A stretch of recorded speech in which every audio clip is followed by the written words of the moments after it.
Hi all, welcome to football arena. 41 വയസ്സുള്ള Thiago Silva നിലവിൽ യൂറോപ്പിലാണ് കളിച്ചുകൊണ്ടിരിക്കുന്നത്.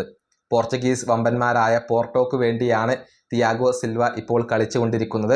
വരുന്ന വേൾഡ് കപ്പിനുള്ള ബ്രസീലിൻ്റെ ടീമിൽ ഇടം നേടാൻ തനിക്ക് ആഗ്രഹമുണ്ട് എന്നുള്ളത് നേരത്തെ ഒരു അഭിമുഖത്തിൽ തിയാഗോ സിൽവ തുറന്നു പറയുകയും ചെയ്തിരുന്നു. ഇതേക്കുറിച്ച് കാർലോ ആഞ്ചലോട്ടിയോട് ചോദിച്ചിരുന്നു. അതിനുള്ള ഒരു വ്യക്തമായ മറുപടി ആഞ്ചലോട്ടി ഇപ്പോൾ പറയുകയും ചെയ്തിട്ടുണ്ട്. ബ്രസീലിൻ്റെ ടീമിൽ തിയാഗോ സിൽവ സ്ഥാനം അർഹിക്കുന്നുണ്ടെങ്കിൽ അദ്ദേഹത്തിന് സ്ഥാനം ലഭിക്കും എന്നാണ് ഇപ്പോൾ കാർലോ ആഞ്ചലോട്ടി പറഞ്ഞിട്ടുള്ളത്. സിൽവയുടെ പ്രായം പരിഗണിക്കില്ല, അതല്ലെങ്കിൽ സിൽവയുടെ പ്രായം ഒരു വിഷയമല്ല, അദ്ദേഹത്തിന് അർഹതയുണ്ടെങ്കിൽ എന്തായാലും ടീമിൽ ഉൾപ്പെടുത്തും എന്നാണ് കാർലോ ആഞ്ചലോട്ടി ഇപ്പോൾ വ്യക്തമാക്കിയിട്ടുള്ളത്. അദ്ദേഹത്തിൻ്റെ വാക്കുകൾ ഇങ്ങനെയാണ്: ഞാൻ ഒരിക്കലും താരങ്ങളുടെ പാസ്പോർട്ടിലെ ജനന തീയതി നോക്കാറില്ല, അതനുസരിച്ചല്ല ഞാൻ ടീമിൽ എടുക്കാറുള്ളത്.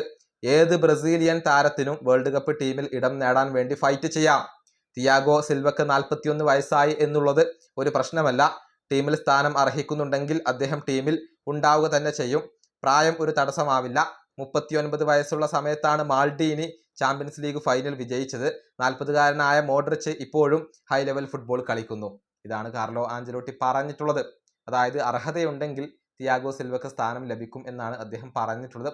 പക്ഷേ പ്രശ്നം എന്തെന്നാൽ സെൻട്രൽ ബാക്ക് പൊസിഷനിൽ നിരവധി താരങ്ങളെ ഇപ്പോൾ കാർലോ ആഞ്ചലോട്ടിക്ക് ലഭ്യമാണ്. യൂറോപ്പിൽ മികച്ച രൂപത്തിൽ കളിക്കുന്ന ഒരുപാട് ഓപ്ഷനുകൾ ഇപ്പോൾ കാർലോ ആഞ്ചലോട്ടിക്കുണ്ട്. അതുകൊണ്ട് തന്നെ തിയാഗോ സിൽവക്ക് ഒരു മടങ്ങി വരവ് അത് ബുദ്ധിമുട്ടുള്ള ഒരു കാര്യമായിരിക്കും.